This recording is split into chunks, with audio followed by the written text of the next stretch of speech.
All right, good evening, everyone, and welcome to another exciting episode of Sky U Pod, your college huddle Golden Gopher football podcast.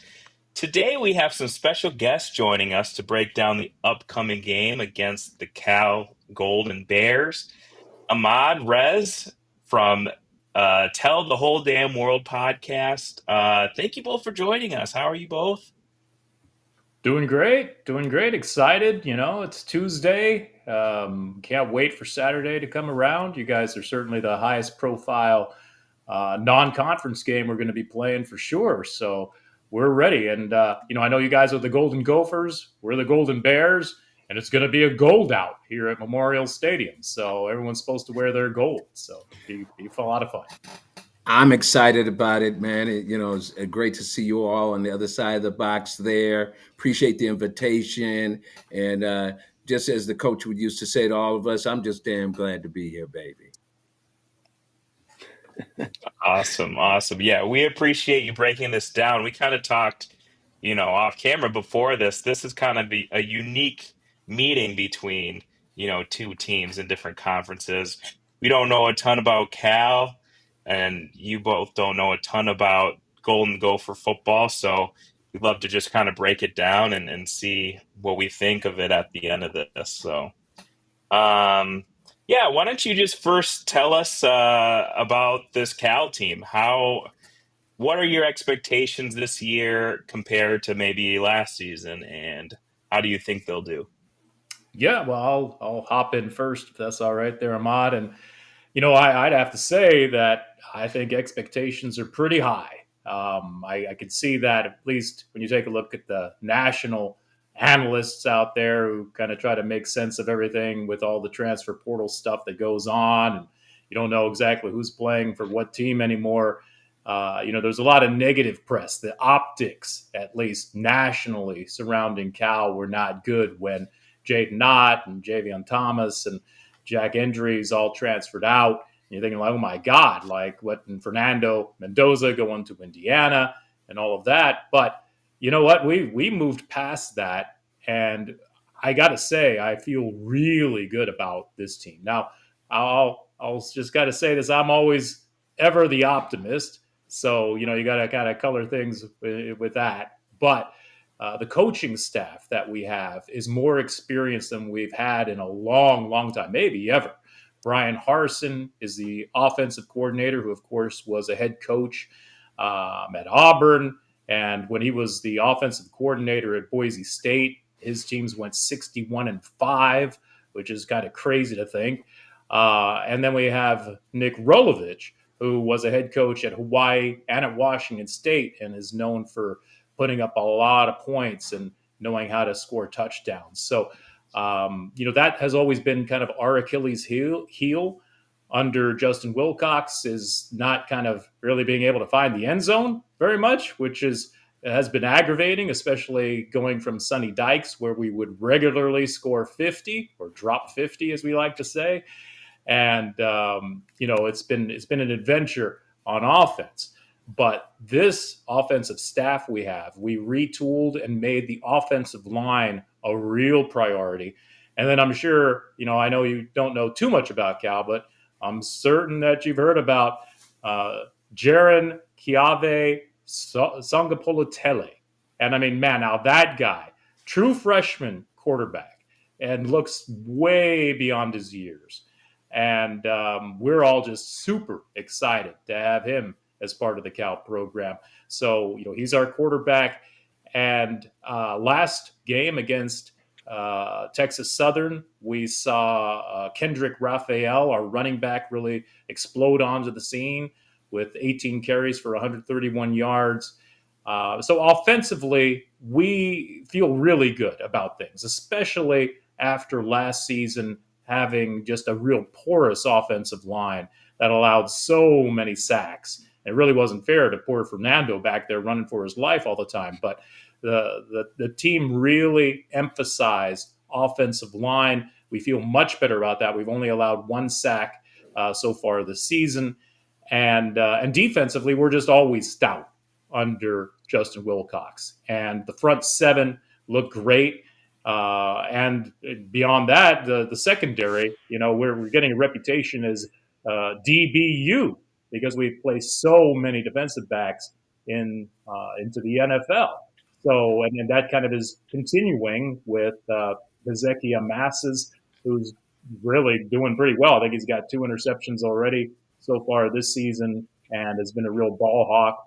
And Isaiah Crosby as well, looking really good back there as a safety. So anyway, we're stoked and excited, and I'll stop running my mouth now and let him not have a chance to say something.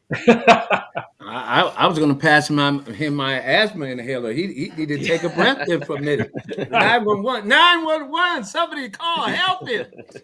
But no, from another perspective, right? I'm a defensive guy, played DB in at corner and in free safety in the nickel and dime, and so I have great love for a defensive backfield and what they can do. But I know for real that that's not really where it's at if you don't have a great defensive line. We come into the game and we are truly hungry bears, and it's about hunting, finding, and getting to the ball in a hurry and cover up. I recommend to any team in the country that plays us, you better break down around the pile because there's somebody coming in to look for the ball. That kind of defense, though, does there's vulnerabilities to it, right? With the aggressiveness, with the traps, with the comebacks, with the stop and go, the fades, those kind of routes. When you're playing aggressive defensive ball, leave you vulnerable. But we have not only true athletes, but we have student athletes of the game that understand the physics of it, the angles, being able to follow up. I watched the last game. I was at the last game, and it's hard for me to sit in my seat as a guy who's to play in that stadium. I walk around, I talk. I don't want to be bothered. Don't want to listen to the Saturday quarterback sitting next to me who probably never played his life, never even played high school like y'all play high school. Tell me, oh, that guy should have done that. I don't want to hear it. I don't have anything to do with it. But I do feel that we have a great combination. As Reza said, there was times where defense was just exhausted being on the field because we were, basically in a series one and done, not being able to capture what we need to capture, reach the end zone, had troubles with the field goals. But one thing I know, as many times I had to call and say, yes, is this the counseling service of 1-800 or .com counseling for my partner Reza? Reza's very depressed. We just lost 5 receivers, 5 running backs, and I said, and it's 7 other guys that we didn't even really know that never ever played. I need some help. Bring the AED in here now, stat. And I said to him, that's where we're living right in the Bay. But many others are having this same experience as well. Even some of the greatest coaches, they left. I mean, we've got a bunch of them there. But here's what I do know. Coach Saban would always say many times when he'd have a group of guys as time went on and they were great as they were, when they would be scored upon the first time or eventually at some point in the game, even when they were winning, he'd say, now what? So what? Let the game begin now. Start from here. So everybody in the country's gone through the same sort of recycle, reset. And in some cases, it's a reboot. And the reboot for some is that they were able to have 7 starters, 11 starters, still come back, 15 starters. And so those are the folks you have to look at. Those are the folks who've been able to provide some continuity and some family, if you will, around team. As I've always said, no matter where you are in the country today, whoever you play, as we watched last week, a bunch of big names got taken down like Goliath. Look here, you got to grind, you got to show unity, you've got to show teamwork, and that leads to success. No matter what colors you are, no matter what team you are, that's what football is all about, baby.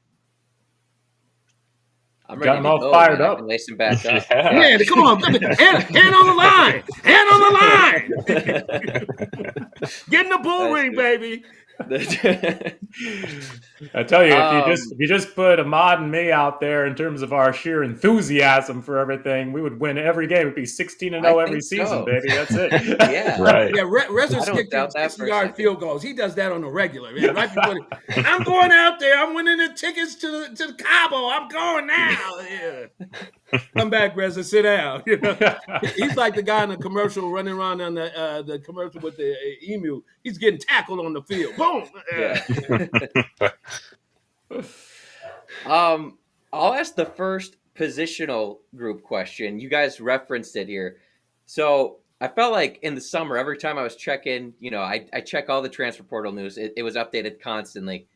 And I think you did say it was 5 running backs that Cal lost to the portal this offseason. I know you just mentioned, I forgot your starter's name, so feel free to talk about him. But how do you feel that room has been replenished? And like, you sound pretty confident after one game. Do you think that can be someone you lean on going forward? Are you Well, guys kind of reliant on that main guy staying healthy, or how do you feel about the depth there?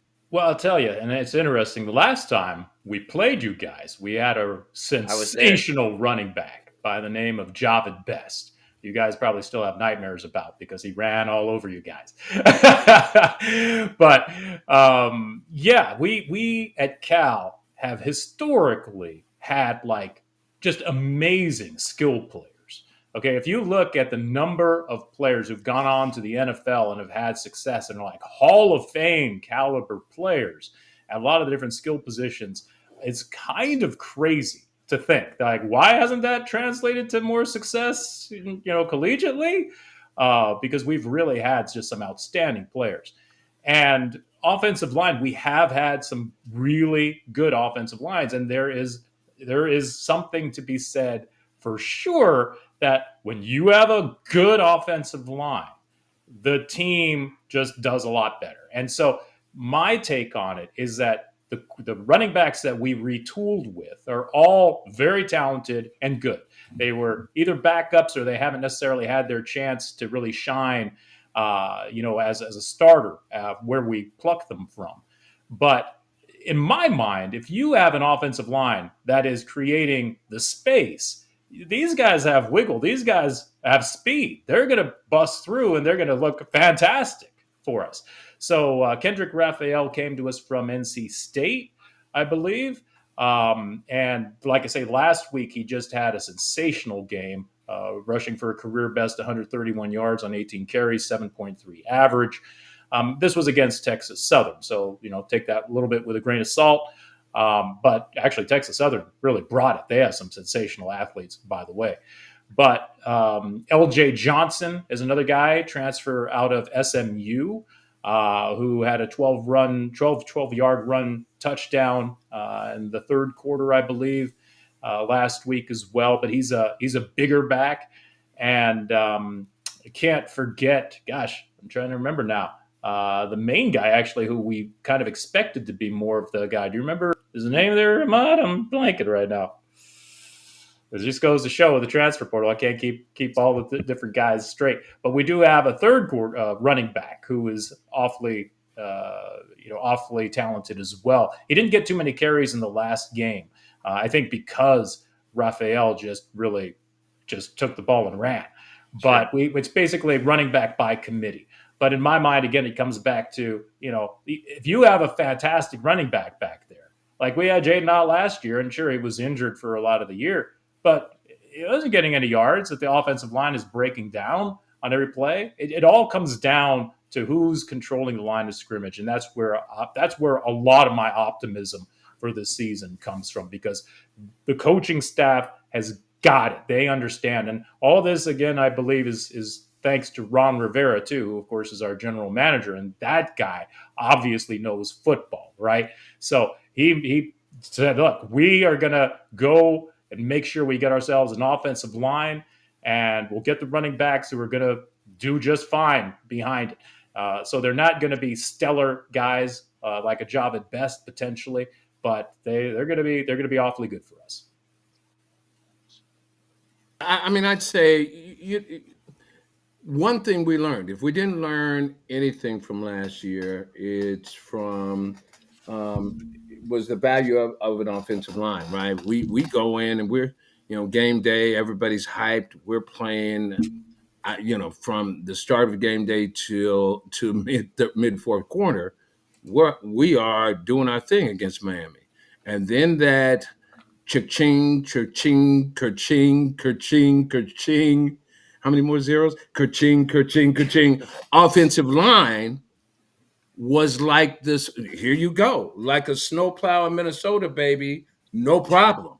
It was clearing it, making a way, and people were able to. And Cam did his thing. Now that resonates to me. What Rez was talking about. If you have an offensive line together that can work together, that comes together, then if you have, and you never know what that running back is going to be or who the next job at best is going to be, but what you do know is all I need is some room for a guy who can do what they need to do. And that is what we were able to see at some point against not only TSU but also Oregon State. Oregon State, you had 8 receivers right in the mix, but you also notice how the game was spread out by the traps, by the comebacks, by the off center runs that continue to shape the game and keep a team, Oregon State, sort of off balance. Has been great in its time over the last year or so. But again, the synergy of which you're playing with now in football is like the old story. You have what you have, burn your boat. We either win together or we're going to lay flat and die here on the field together. So you have to figure it out, and you have to figure it out quick. Now is the time to do it in the season because of injuries that may come about and just the overall morale and energy and focus. The focus is going to be the teams that are going to be successful in the first half of the season. Not having injuries will lead to people getting to the next level for bowls and et cetera. That's great. When you guys both brought up the offensive line and its improvement over last year. I think last year I looked up, I think there's about 50 sacks you guys they had given up last year. Off to a much better start this year, like you guys have talked about. Do you think that's more like scheme, or is it just overall straight better players? You guys just went out and found better guys in the portal. Yeah, I mean, really, honestly, just straight retooled the offensive line. I think we have one guy who's a returner from last season. He was injured last year, and he's back to full strength, fortunately, because he was certainly our best offensive line guy. And, here's the interesting thing, though. When it comes to offensive line play, it comes down to chemistry, right? I mean, you can have these big bodies, and so we got ourselves an offensive line coach. And I probably shouldn't hype him or tell you too much about him because I don't want you guys trying to pluck him away from us. But Famike Anai, we got out of New Mexico, I believe, or New Mexico State. Man, this guy gets it. And he has very quickly been able to mold this offensive line into a real force. So, yeah, I see our offensive line just across the board being physically better. They're bigger, just better all around.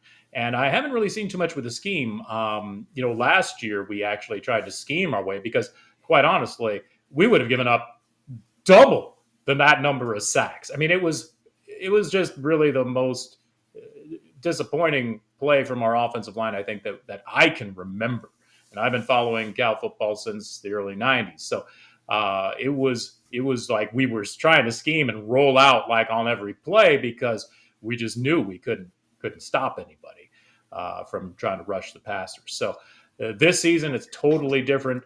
But yeah, our young quarterback back there has a great feel for the pocket and knows how to move and set his feet and deliver accurate balls down the field. And anyway, I'm getting ahead of myself, but yeah, I'm excited. Somebody's excited about college football, but I'd say to you also is that the quarterback makes a difference, right? The ability when you are an offensive lineman from a defensive perspective, having done some coaching myself at a variety of different levels, that one of the things I used to talk to the defense about, if that quarterback gets comfortable back there. If you've got a quarterback that has the ability to move around or to get settled in and has a quick release, and the scheme aligns with really with the talent that you have and maximizing on that talent to give that particular individual and that squad a sense of great confidence, especially early in the game, and to find that rhythm. It's tough to fight that, and I believe with our quarterback, you have a young guy with great leadership skills for such a young guy, but also the emotional intelligence of football to understanding the game.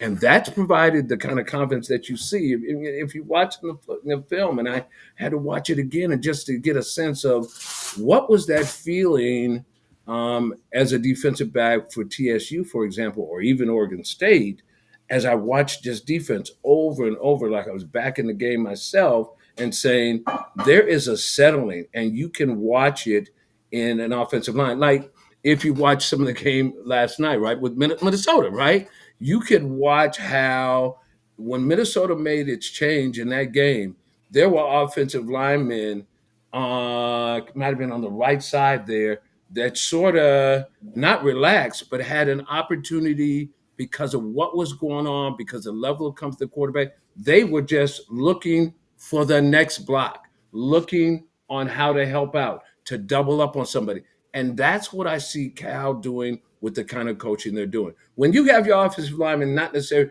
when the play has been drawn in such a way that the defense is moving in a certain direction and that other offensive line can sit back and protect that backside, you're in a world of trouble downfield.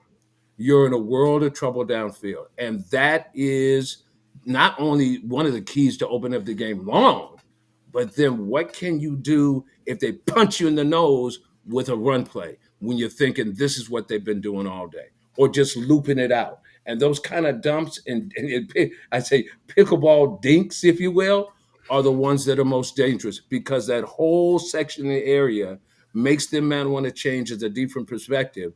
Do I key in, or is like can I key in and understand that I need to look for that running back popping out, or and because that line is providing that kind of that kind of look to open up to just peek that running back through, or are we going to minimize that to alleviate that running back like we have those running backs that pop out, so my middle linebacker can become a rover and really put a dent in what that quarterback can see for the crossing routes and the underneaths. Yeah. Yeah, you mentioned Sangapula. I guess I wanted to ask you a little more about the quarterback situation. Last year we saw what Mendoza could do. He then transfers in Indiana. You get Devin Brown to transfer in from Ohio State. And everyone, I feel like all offseason was thinking about, okay, Brown's going to be the guy. Well, here's a freshman in Sangapula who comes out and wins the job. Granted, he's only played 2 games, but what do you guys see as his strengths, and what are maybe some question marks that you still haven't had answered yet from him? Well, yeah, I mean, he is a young guy, so he's still kind of getting his feet under him. But I mean, that's a thing that I think he just exploded onto the scene against Oregon State on the road. And he was the first true freshman to have ever started a game on the road for us at Cal.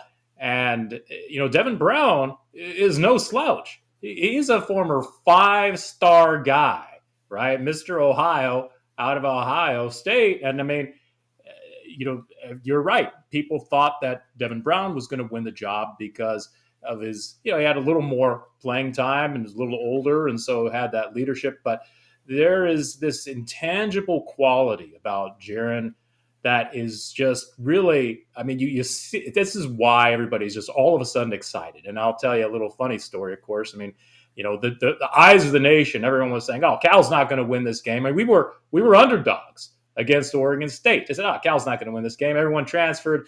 They got a freshman quarterback going on the road. They're not going to win. And, they're no good. And so immediately after the game, or like by halftime, after the nation had seen him go 9 for 9 to start and place these beautiful passes, right, everywhere, all over the field, just zipping the ball and throwing guys open, which was really something that, you don't really see too much in a young freshman quarterback.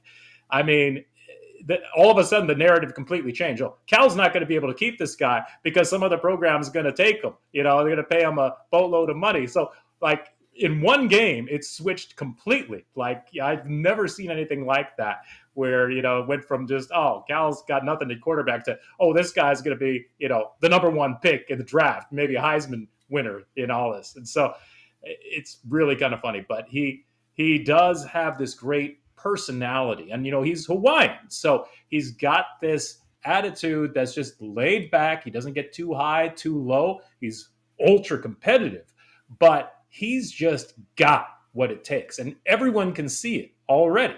So yeah, he's young. He's liable to make some mistakes here and there, but man, this guy just has a great feel for the pocket, sets his feet just great, and can deliver these accurate strikes all over the field, can place the ball anywhere. And he's a lefty. So that always kind of throws teams a little bit, I think, because he rolls out differently than right-handed guys, right? So it's a little different, but we are so glad to have him as part of our team, I tell you. Yeah. My next question is just going to be like on the offensive side of the ball. You just talked about your quarterback. What weapons should be aware of? You talked about the running back. What targets does he tend to favor down the field?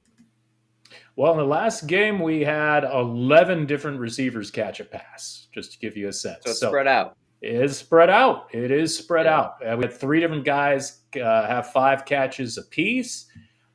So he doesn't play favorites, which is nice to see. He throws deep very accurately.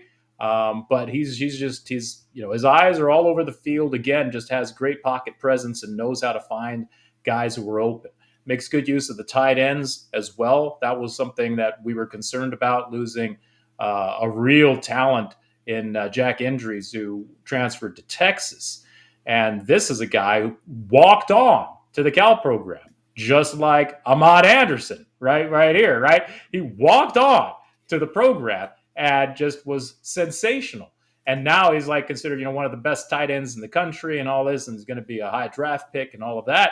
And so we were concerned that, okay, that's going to be something that's really going to be, a step backward for us for that position group. Well, quite honestly, it's kind of surprising, but if you take a look at how that position is graded out, I believe it's the top rated position group in terms of tight ends in the ACC.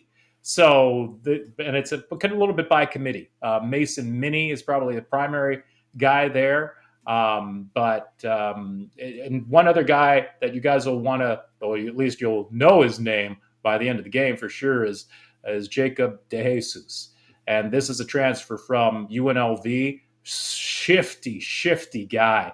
Like maybe 5'8", 5'9", but man, he has just got it. He's like pure electricity on the field. He returns kicks and is also just a slot receiver who's going to give you all kinds of problems out there. So that's probably the weapons I would say you're going to be wanting to watch out for.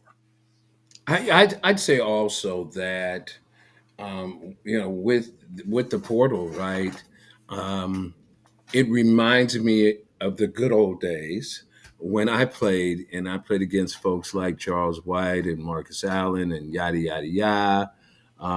But I say all that because, Ronnie Lott was playing defense when I was playing defense, and there were guys at SC who were third string down behind Dennis Thurman and all those guys. And I remember sitting around watching the draft my junior year in 81 and seeing these guys who were third string players who played far less than me as a starter getting drafted, in the second round, and I'm thinking, what the hell?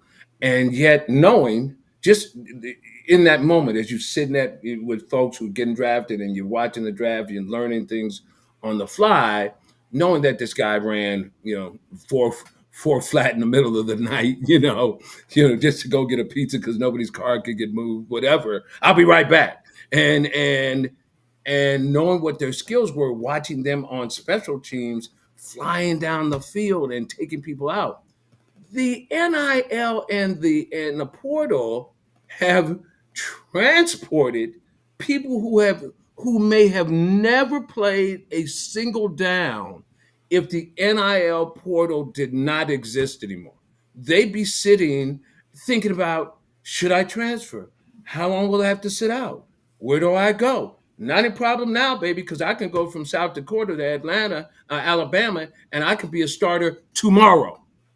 And we're seeing that in teams where this guy, who's that guy? And people are looking like we are. Let me read his name. Oh, that's so and so from Yuck Mount, Milwaukee. And you look at his stats and you think, why didn't this guy? And I wasn't a superstar where I was, but I think about as I walked on, 5'9.5", 170 pounds maybe, and walked on the cow, quickly moved up by spring. There I was. By summer, I'm a starter by my freshman, a redshirt year. I'm starting. But I think about, I was a Bay Area Rapid Transit ride away from the campus, and how my head coach at the time, Roger Theater said, who was in charge of this area that we missed this guy down the street, and you all go out and recruit all these other guys who are now sitting on the bench. That's a whole nother crazy story of what that looks like for a guy who walks on. So those coaches want to try to get their guy to beat you out. You're like, all of a sudden you're getting all the reps and you get no reps. All of a sudden, like, I thought I was a starter, coach. But I think about guys who show up today, right, that nobody heard of, and they're making tremendous catches. They are running up and down the field like this has been their home turf all their life. I look at guys on your team and I see the same thing, and it is amazing. But that's the excitement of college football. That's the excitement of game day. So I'm excited about our meeting because the Gophers are hungry and the Bears are hungry, baby. And it's just going to be a great time. I'm hoping that we all will be able to get together after this. This will be something that'll start throughout the nation, that podcasts will be able to get together later and have a chop it up about, man, oh my, win or lose, about what that was like and who are going to be the next of the best going into the future and making our teams the best they can be in the country. Wake up, baby. It's gold day, baby, this weekend. Yeah. No, really well said. Go ahead, Spencer. I'll let you chime in with a question now. Yeah, I guess kind of just looking at Cal defense now, we kind of went over a lot of the studs that you have on offense. Who are some guys we should look at on defense? I know that, the front uh, defense, the defensive line is pretty good, but who else are some standouts that you all have? Yeah, well, Ryan McCullough, defensive end, has been really good for us. And there's high expectations for him this season, defensive end. And at linebacker, we've got Cade Uluwave. Now, and this guy is like going to be an All-American. I mean, he is just tremendous. Probably the heart and soul of that defense. He got disqualified for a targeting call in the third quarter against Texas Southern. So he's going to sit out the first half. So that is a blow to us for sure, because he's just an outstanding player. But we do have some other guys at linebacker, Boom Jock, who we haven't seen too much of, which just is like, that's a great name to have as a football player, right? So hopefully he could play as well as his name sounds.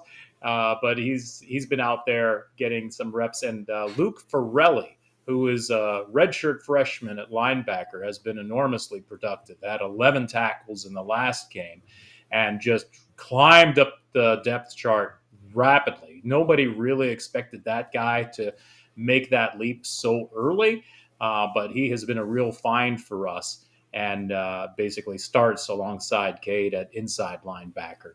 So those two guys, I'd say, in particular, are probably the biggest names there on defense that you're going to hear their names hopefully often. Well, at least for us, hopefully hear them often. Yeah, I'd agree with Reza. We definitely have, which makes the podcast great, right? And you all know that we do have different perspectives on what we think is the key or who are those folks. But in that defensive set, surprisingly enough, he's got great insight for a guy who's never played. But he's got great insight on what that is. You know, when you look at the defensive scheme and we're looking at a 2-4-5 and 5. I mean, I for a nickel guy, a guy was in the dime and nickel defense. I love that baby. I mean, it just tells you right out front, this is what we're working with, and we can put some folks down on the line. It's not a problem, but it shares with you the kind of athletes we have across the board, and that's what makes it exciting. So if I'm a quarterback and being a DB, reading that quarterback and what you're thinking about, what the options are for me, you know, down and distance. Am I on the far hash? Do I have a move offense that make sure my running back has the visibility to come upfield? You've got to worry about where is that other DB when other folks are covered. Where is that person? Is he reading me, right? Is he the rover? Is he checking me, or is he checking down on that crossing pattern as I'm moving and shifting across the field and looking for smash mouth football? I think that kind of defense and the players we have, the players that were mentioned, they get around the ball, and it's really clear that this is the style. If you go back and watch Justin play when he was in school during his time period, you know exactly what's happening and why the folks that are on the field are the starters that they are. And this team right here, they're gonna really shape the outcome of where the team goes. The quarterbacks shouldn't have to carry it all. Like like our guy in Buffalo, right? He shouldn't Yeah, have to carry it all. But now our guy in Minnesota last night shows that if you have that that's right. capability, and I'm not saying he's going to be the next guy, but he sure enough showed from we watched Buffalo Bills the other night and watched Minnesota Vikings. You look at kids today and say, this is what football looks like. This is what it takes to make it happen. And I think that we're gonna see. We're gonna see. On both sides of the ball, from the team you have that is really, I think, very good, and has a great opportunity. And this is a season. I'm just fired up about it. This is the season. I'm gonna spill my popcorn and my red vines here. This is the season where you're going to see who really has a great team to be able to put together. And it may be a season where players stay exactly where they are. They stay exactly where, because that money train is moving down the line. That the room on a roster, and I talk less about the game and more about the science of where we are with it, because that makes it. I speak to players all the time. That train is moving down the line, and the money's leaving. The roster's been redefined, so there's not a lot of room in the end. So you need to get cozy, and you need to strap it on and tighten up your mouthpiece and get ready to play ball where you are. And this will make the difference. This year will be a difference of who's going to be winners and losers at the end of the day. I'm not only who came to play for you, but who stays to play for you. Yeah. Yeah. I mean, this matchup's got me excited. I think if you look at just a little I've gotten to see about Cal and looking up the stats, like the defenses actually kind of remind me a lot of each other. Both fronts like to be aggressive at times. Um, you guys mentioned you like to rotate in a lot of D-backs. We play a lot of D-backs. Sometimes we'll throw 6 of them out there depending on the style and whatnot. And we have 2 safeties in Carey Brown and Coy Parrish that we feel really good about, that will move around all over the field. So, to me, I actually I'm curious to see for both teams the offensive line and how they hold up, because at least for us, I would say our first 2 games, not that Buffalo was a terrible opponent, but it's not what we're going to see with Cal, right? So I'm curious to see what O-line is going to be able to hold up best, I guess is to say it, and give their quarterback the most time to make throws downfield. 100%.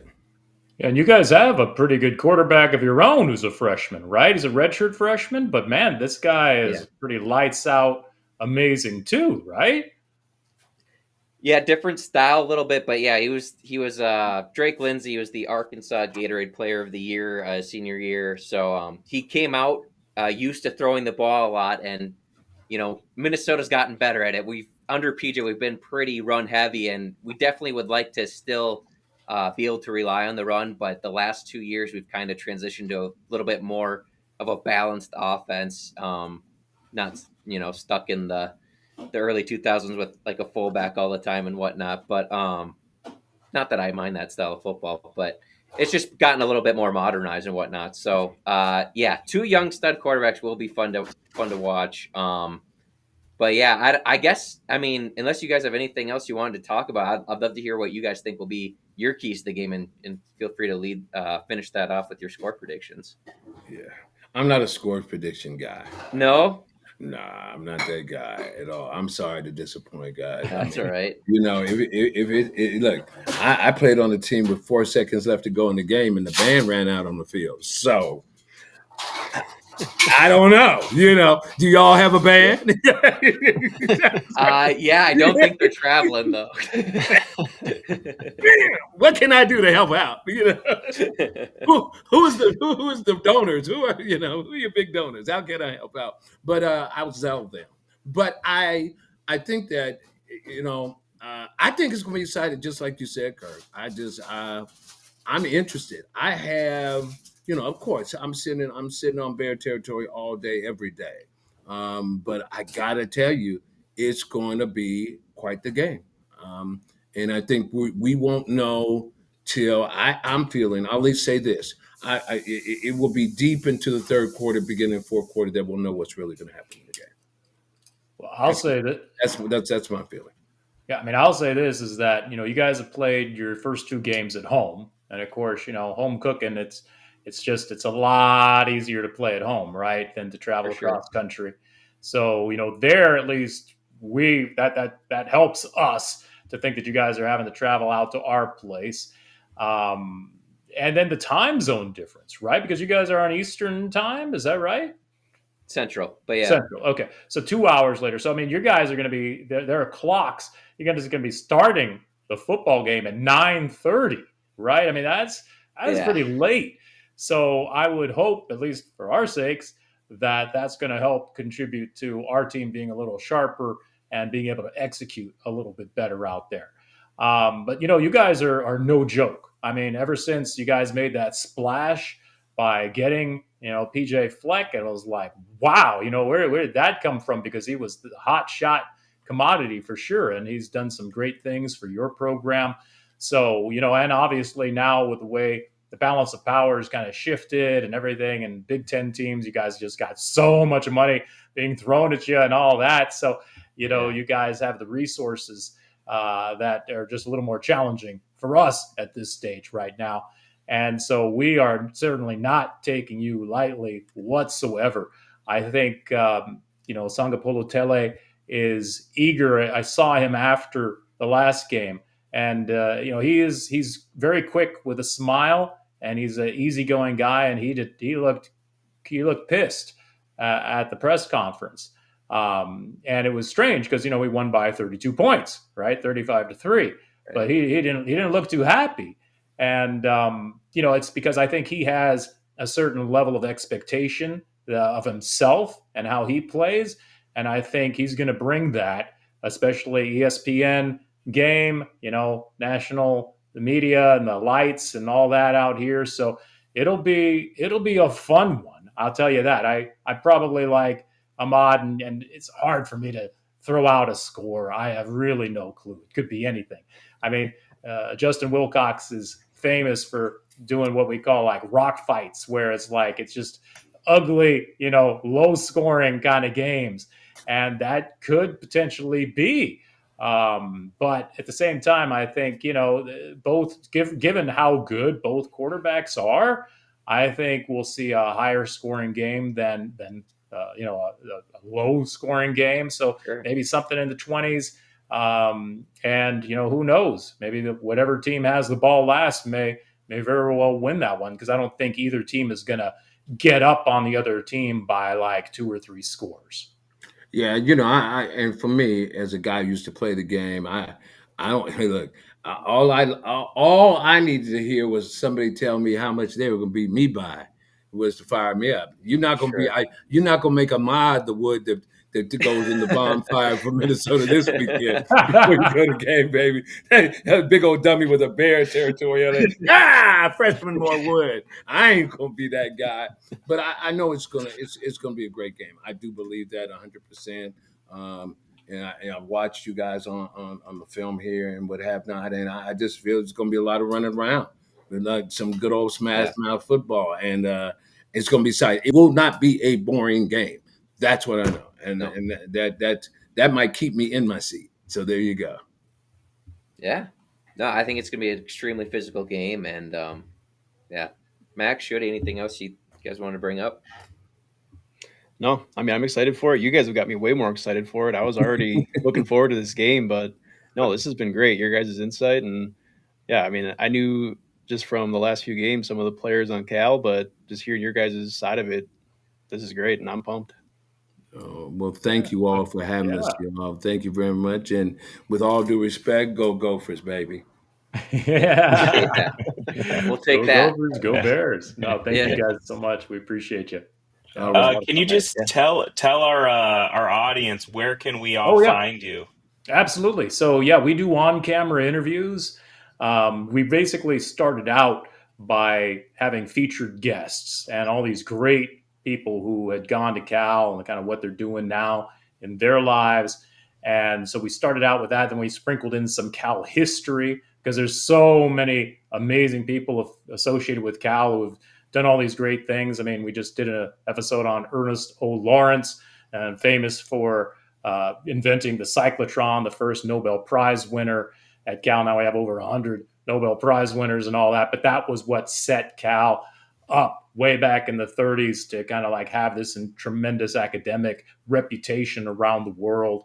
But anyway, we celebrate all things Cal. And right now during football season, we are just all about football. So we release a new episode every Monday.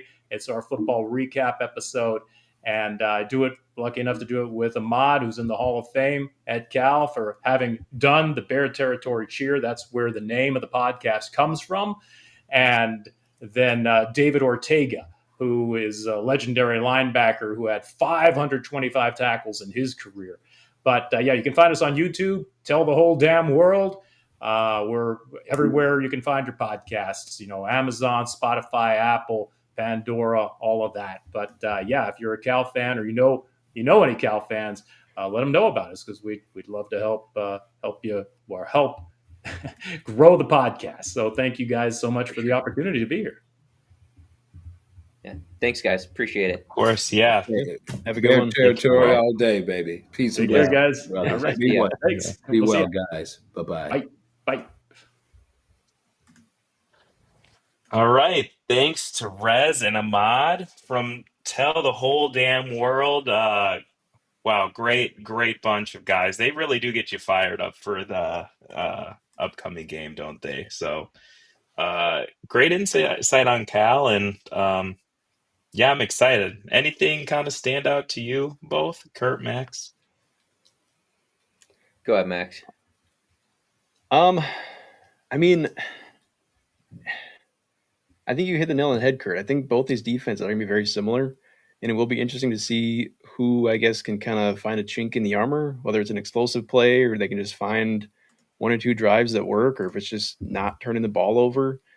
I think this one might be one of those games where it comes down to one or two plays or one or two series. It's kind of giving me the feel of like the UCLA game last year, except for this go around. It feels like Cal has higher expectations than UCLA did last year. I think UCLA ended up being a little more of a surprise when we played them.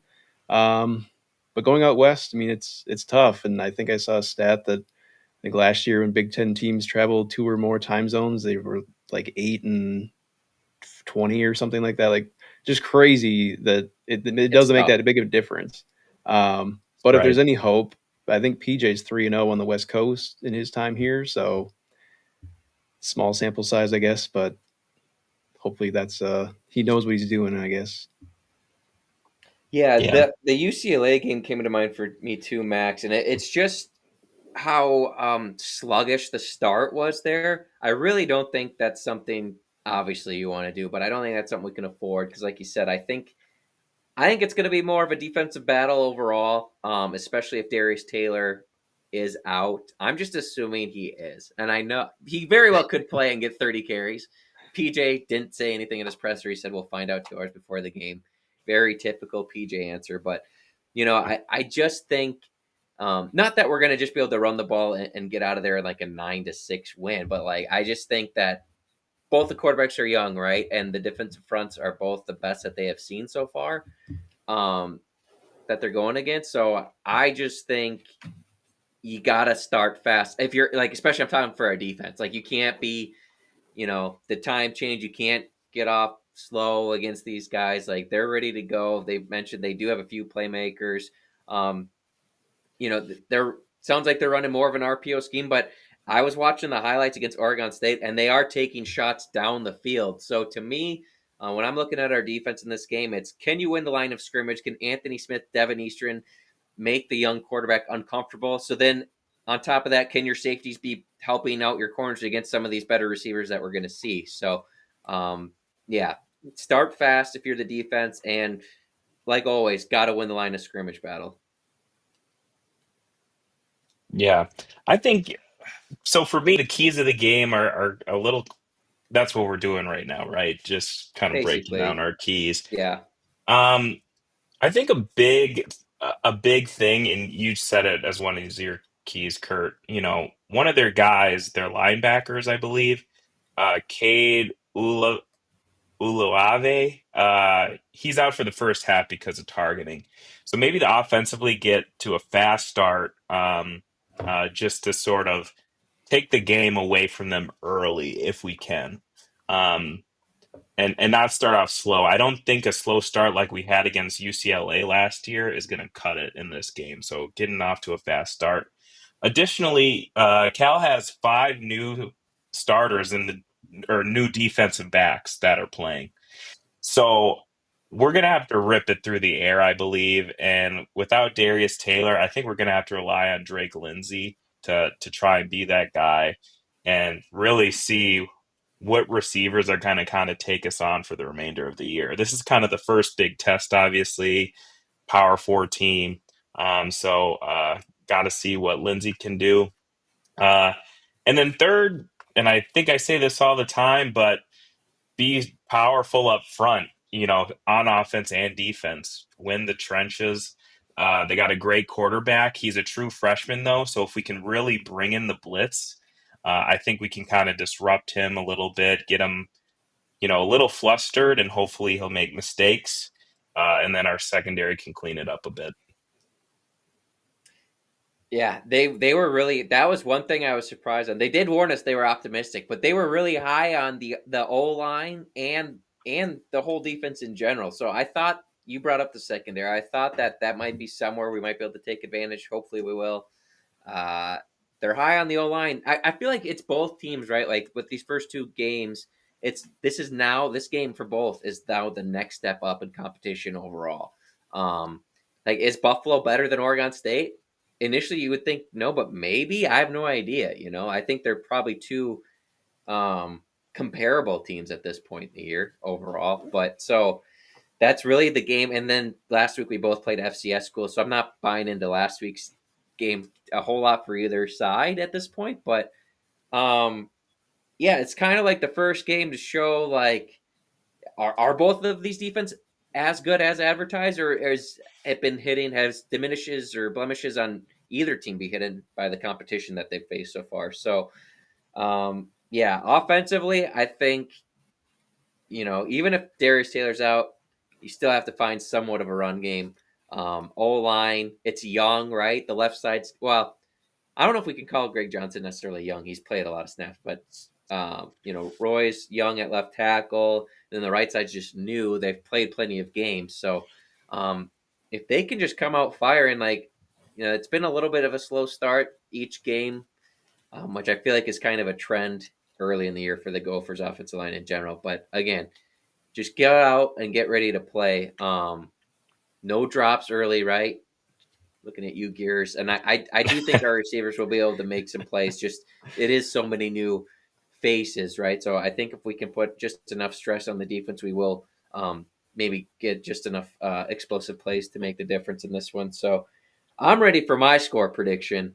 I'm a little bit less intimidated now that Ahmad is off of our screen, at least, and I can say this without getting too much pushback. He was great. They were both great, by the way. Shout out to those guys for joining us.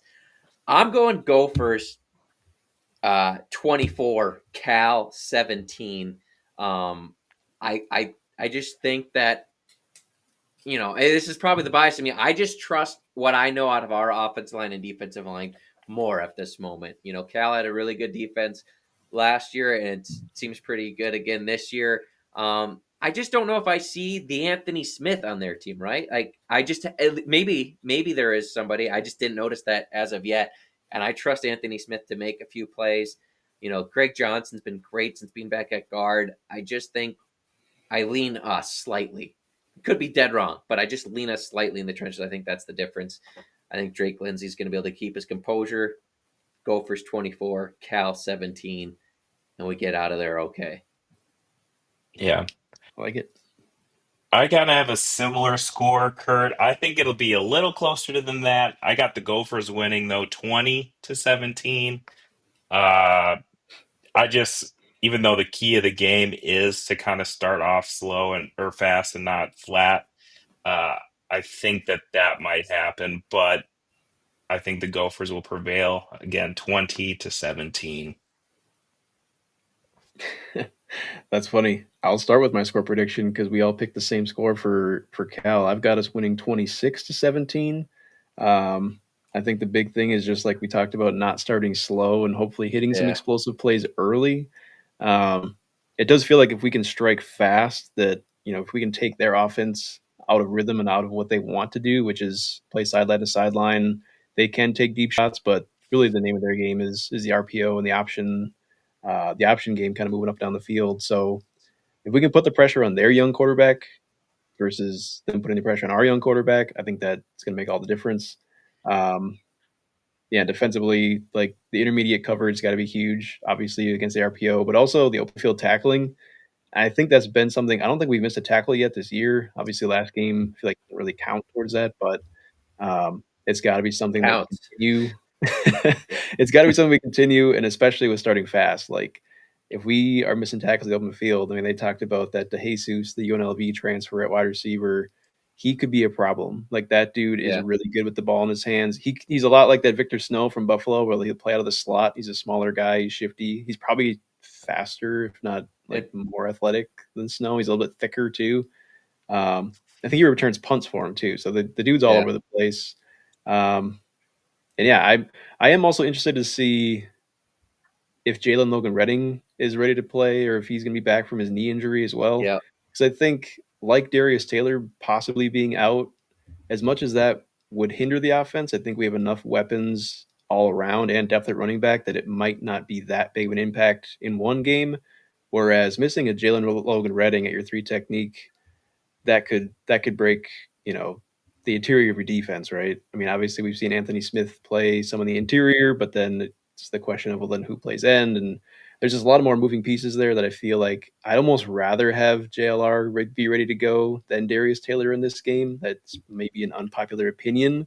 But I think this defense needs to come ready to play and needs to be at 100% strength. So those are my keys: tackle the open field, intermediate coverage, and strike fast on offense. I got to make a confession. Ahmad talked me down a field goal. I had us 27-17, and now I'm just like, if they're anywhere as fired up as he is, it's going to be like, get ready. Right. With all the energy. We do have one comment here. Since they commented, we'll throw it up there. Dio says, go Bears. Dio, I disagree, but we do appreciate you tuning in. And hey, I do think it's going to be a great game. Doesn't it just feel like a game that we're going to start down. Like, I just feel like we're not going to score first this game. And I really hope to avoid that. Like, if we come out, say we start with the ball and we go 8 plays, whatever, 70 yards and a touchdown, I will feel so much better about it. Like, that we're off the bus ready to go. And, or plane, I guess, in this case. But,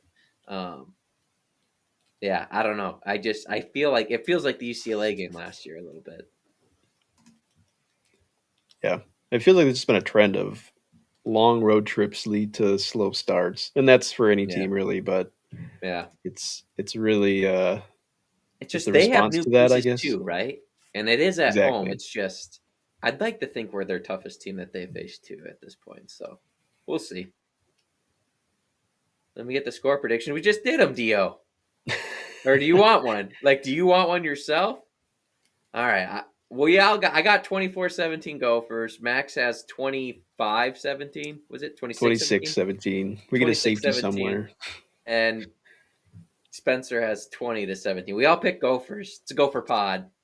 It's very rare we pick against ourselves, but in fact, I'll go one further. I'll just start with this Sky U Pod parlay of the week. The Gophers are my lock. We are getting Oh. a point. We are a I like point and a it. half favorites, and I'm 0 for 2 on the year. It's not jinxing it. I just got to go to what I know, and what I think I know is this Gopher team. We got Anthony Smith. We got Devin Eastern. We got Mav. We got Coy. We got Kerry Brown. We got Zaquan Bryan. Jackson Howard. That's just on defense. All the weapons on offense, it gets the job done. We're going to win, and it's going to be by more than 1.5 points. So the Gophers are my lock for the Sky U Pod parlay. I like it.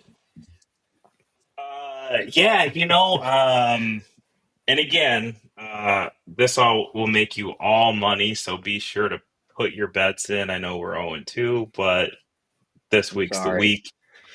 I hope mine doesn't worry you guys much, but on Friday there's a game.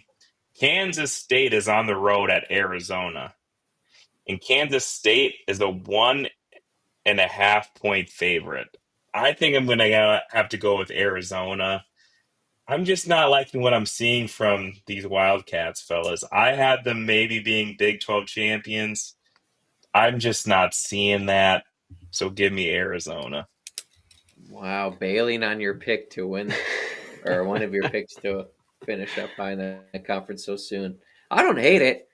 It's a close game Yeah. again, so I picked a close game. I never mind picking those close spreads because if you pick the right team to win, odds are they're covering. That's how my brain views it. I guess there could be more of a chance that they lose too, but it is what it is. I like it.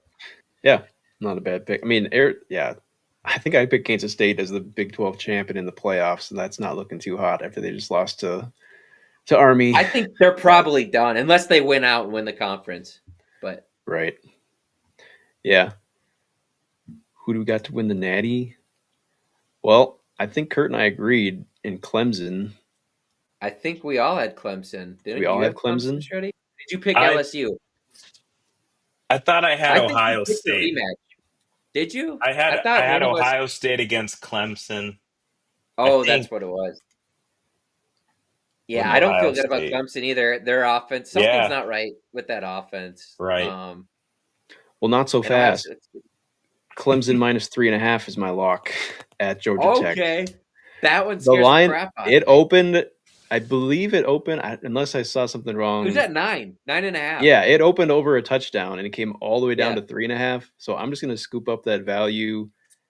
I know Clemson, close You don't game against get these LSU. fines out there, folks. Elsewhere, look at Max with It's the true. sharp eyes. Vegas is gonna give We're him trying. 9.5, and it moved, and he's like, "Okay, that's why we're Points. here on a Yeah. fan podcast." It's really just, I mean, Clemson's had some interesting looking offense the last 2 games, but their defense, I think, is still that good that Yeah, they can still be figuring it out. Georgia Tech, solid team, but I don't think they're enough for the Tigers. So Clemson has to figure out running the football though. Like it's too inconsistent, and Right. I was shocked to find out that they have a converted receiver at running back, like as their main guy this year. It's like you're Clemson and you don't Yeah. have like a guy that was in the wings waiting to come out and take over. Right. But all right. Right. Yeah. Yeah. Well, there we got it. Gophers -1.5, Arizona +1.5, and Clemson -3.5. I like it. I think I feel good about this one. And I I don't do say that too. every week. I feel worse about my pick. I do only because I feel like the can't Big figure 12 out is so Kansas tough. State. I know I Yeah. can't figure out Kansas State, and frankly, I don't know a ton about Arizona.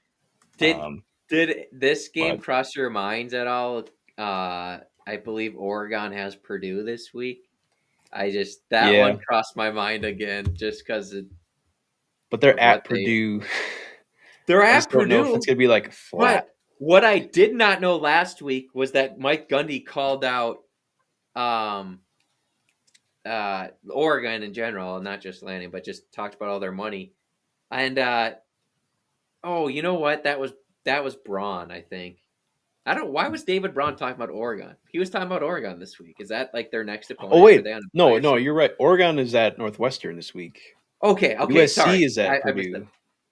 Yes. Sorry. I thought about taking Oregon at Northwestern. David Braun called out Nike essentially again, and the back. It's like, why would you do that? Why are you, like Ahmad said? Why are you throwing stuff into the pit as just bulletin board material? I don't get it. I don't get it. Like, there are other schools that have had a lot of money that haven't had it put together. So I like to throw shade at our friend Tyler for just saying it's Nike backing the program, which is a huge advantage. No one's doubting that. But you do have to have the right guys in place. I mean, we've seen Oregon make the wrong hire and it went south fast too. So obviously they got a little bit more cooking than just Nike's money, Phil Knight's money. Right. Yeah. I mean, Maryland's got Under Armour money, so. Yeah. Which, hey, I thought they were a dead team to start the year, and they're showing life. But this is classic Maryland, right? I would love to see where they are this second week of October, if they're just toast or what. But it's UCLA who's kind of the surprising team for me so far. Not that they lost, and I know they've played two pretty, decent games to start the year. It's just, or opponents. It's just the way it looked has been really ugly, and just they ended the year so hot. I thought that it might spark something, but nope. Yeah. Well, at this point, sorry, just because he asked who we had for the Natty. At this point, who do you feel like is the best team, like in the country? The best team right now, or who I think is going to win? Who's the best team, or who do I think is going to win? Well, who do you think's the best team right now? And I guess who do you think's going to win the Natty? If you had to guess, I think that Ohio State will win the national championship. Okay. And teams, it's so early, but Georgia looks pretty good, I gotta say. I'll admit I've not watched one play of Georgia football yet. I haven't got around to them. I do think Ohio State, though, it's so early. Like, I mean, they have the best win, I guess, against Texas. We'll see how Texas ends up. It's hard to say, LSU at Clemson is up there. I think LSU looks good. LSU looks good, yeah. Yeah. I think it's between LSU and I'd throw Ohio State, but I would put Oregon right there. Like, you can talk about Oregon's competition so far, but Penn State hasn't exactly lit it up. Not that I don't think Penn State's good. They are. Oregon's firing on all cylinders. Like, I think right now Oregon might be able to beat anybody. So I would say Ohio State and Oregon are my top two, and I think LSU, just with the win at Clemson, is up there as well. So yeah, I'd agree with all that. I don't think I have any other team in there at this point. So yeah, right on. All right, fellas. Well, let's get some picks in. Some solid matchups this weekend, all coming from the SEC. SEC matchups start this week, so let's get right into it. Let's start at Georgia Tech. Clemson is on the road at Georgia Tech. Clemson is 3.5 we don't point pick favorites. Spencer. We can skip this one. We can skip this one. Sorry. It's all right.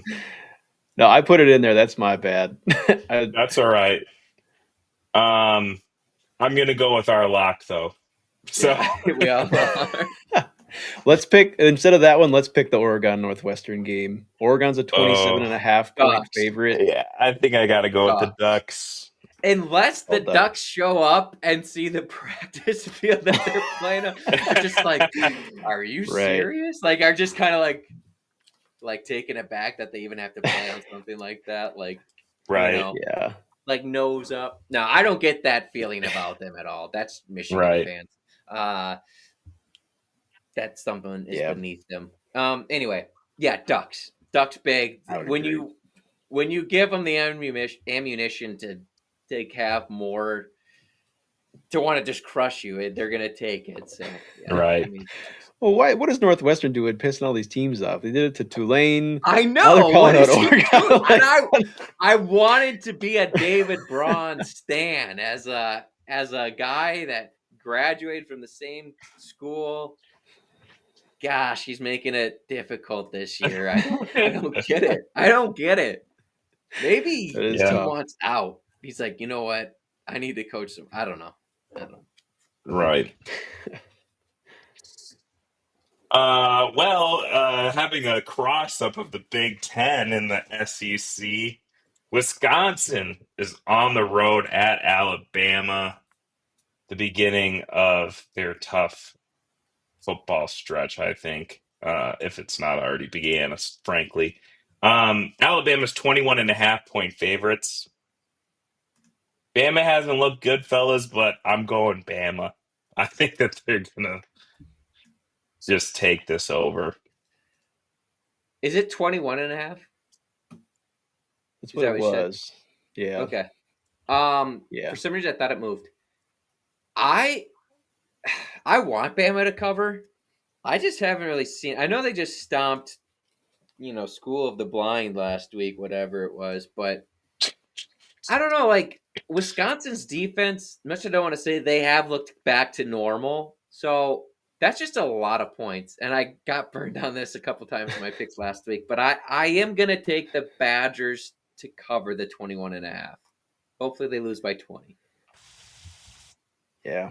I'm going to take Wisconsin as well, just because it feels like this is their season almost. Like if they Yeah. can make this one close, it gives them some hope. But All offseason, I they've don't heard know. about this game on the schedule and how they have no chance. yeah. That and the Gophers. And they did get We're gonna stomped pull away last from year them. at home. Yeah. But last year was what's his face got injured, right? Was that against Yeah, Alabama? their quarterback. Yeah. Yep. So But they already got that out of the is- way, right? Or is he sure. back? True. Is I have no Billy Edwards idea. back? Yeah. Maybe that's, I don't know. We'll take the Badgers by 21, losing by 21. All right. All right. Back to SEC matchups here. Georgia's at Tennessee. Georgia's a 3.5 point favorite. I'm going to go Georgia here. Like I said, they look pretty good. It's been early, but I think that they're going to be one of those solid teams this year. I know Tennessee is good. I know it's on the This is- road, but Yeah, in Knoxville. Yeah, I don't know. I want to lean Georgia, and I will go Georgia just because Kirby's smart, but I don't know. Like, something tells me Tennessee is like not a chip on their shoulder, but they seem more like they seem less. They seem more disciplined and like together. I don't know. It's early, but you know what I mean. Now that the QB drama's over with, they just seem more like we're just Tennessee. We're playing pretty good defense. They looked solid against Syracuse, right? That's who they opened, or was it Syracuse? I think they opened up with Syracuse. But I think so I'm gonna go Georgia, but I wouldn't be shocked if Tennessee at home wins it. To be honest, but I'll go Georgia. Yeah, I'll take Georgia as well. They did have a weird game last week against Austin Peay, but they had that really long weather delay, so I don't know if that affected it, but we'll just take the Bulldogs. As long as they're not driving there, I think they'll be ready to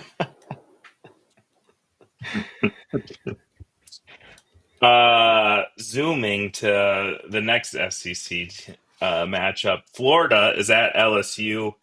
LSU, who we were talking about, 8.5 point favorites. Give me the Tigers. After I saw the abysmal performance that um, Florida had against USF, who maybe USF is a solid team. I guess they're trying to make a case to maybe being a little sneak in for the CFP. We'll see. It's really early. But again, Kurt, you mentioned it. LSU is looking pretty good. So I think that being at home against Florida, I got the LSU Tigers. Yeah, their defense looks really legit, and that was maybe something that was lacking Brian Kelly's first go at it there in LSU. And Nussmeier looks like a legit quarterback, so there he is a legit quarterback. I liked him coming in, so no questions there. And yeah, I don't know, like this would have been such a bigger game field than if they didn't drop that game last week, which they, in all honesty, they should have won. Statistically, they were all over them. It just bad special teams, bad turnovers. That's going to cost you games. You know, so I don't know. I actually like Napier, so I don't want him to lose his job, but it's gonna be tough. But yeah, I'll take LSU. I'm going to take the Gators. Just kind of in a bounce back spot. I think if they're not spitting in the face of their opponents, literally, Yeah, maybe they win that. If they win that game last week close, I think this feels like a big game still. But I mean, getting over a touchdown, I'm just going to take the Gators. sure. They still have a good quarterback, right? They still have a good offense. It's just what We version think. of that Florida team are you going to get? Yeah, And like Right. you said, Spence, that USF team I think might be actually really good. Like their quarterback's a dude. They just stomped Boise. Now they play Miami. I mean, they're kind of setting themselves up to have a pretty Right. impressive resume. And if they go out and win the American Conference, they might be in the Right. playoff themselves. So Right. Yeah, it'll be interesting to see. And lastly, Texas A&M on the road at Notre Dame. Notre Dame's 6.5 point favorites here. I feel like they're giving them a lot. Admittedly, I haven't watched a lot of Texas A&M football. I only saw the Irish lose to Miami. But 6.5 points against Texas A&M just seems like a lot. I'm gonna go A&M.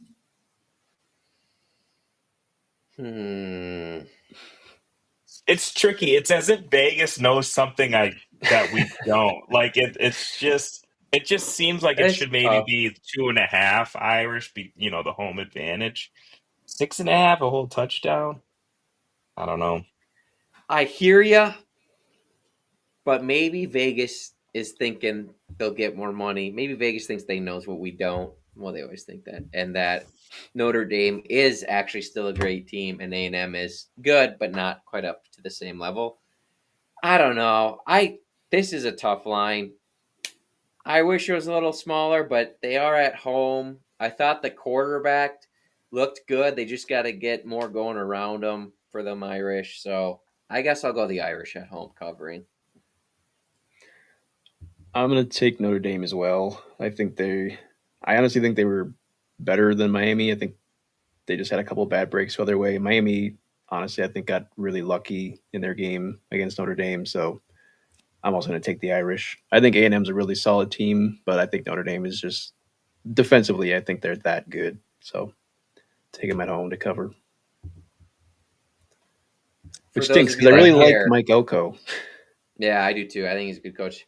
For those of you that care, I just picked up the newest edition here. That's a Lawrence Maroney there. Jeez, the light is just lighting that bad boy. If I hold them by me. Anyway, nice letter sticker auto from Lawrence Maroney. I will give this away to our 1 millionth subscriber. So get us there, folks, and it's yours. You heard it here, folks. On the road to 1 million, just a lot to go. 10,000th But subscriber. I'll bring it down a notch. Just a there little. we go. There we go. Well, yeah, Gopher fans, thanks again for tuning in to another episode of Sky U Pod. And thank you to our guest speakers today, Rez and Ahmed from Tell the Whole Damn World. Go ahead and check them out. They're very exciting. Get you pumped up to, like you They had said, Ron Coach, Rivera on pep their up show and too. So. right. I mean, they're legit. So check them out. Thanks. A huge shout out to them for joining us today. And yeah, so that was awesome. But as always, please like and subscribe to the channel. It can be found on YouTube, X, Spotify, or wherever you like to listen to your podcast. Be sure to check out our partners website at thecollegehuddle.com for more podcasts and articles about all things college football. Thanks again. Have a great night and go Gophers.